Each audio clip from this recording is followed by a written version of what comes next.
យុវជនម្នាក់ត្រូវបានកងកម្លាំងរាជអាវុធហត្ថខេត្តព្រះសីហនុឃាត់ខ្លួនពាក់ព័ន្ធទៅនឹងខ្លាញ់ឯកសណ្ឋានអាវុធហត្ថទាំងដែលខ្លួនមិនមានឈ្មោះក្នុងក្របខ័ណ្ឌសោះយុវជនម្នាក់ដែលខ្លែងស្លៀកឯកសណ្ឋានជំនាញកងរាជអាវុធហត្ថត្រូវបានអាវុធហត្ថខេត្តព្រះសីហនុឃាត់ខ្លួននៅថ្ងៃទី30ខែឧសភាឆ្នាំ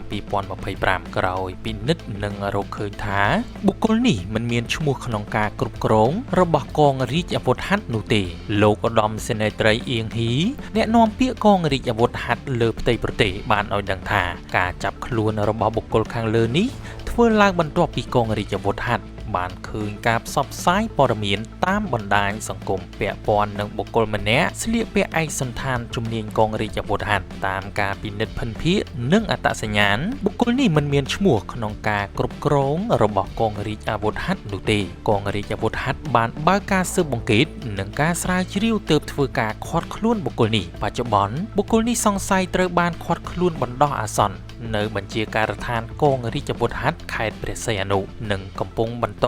អនុវត្តតាមនីតិវិធី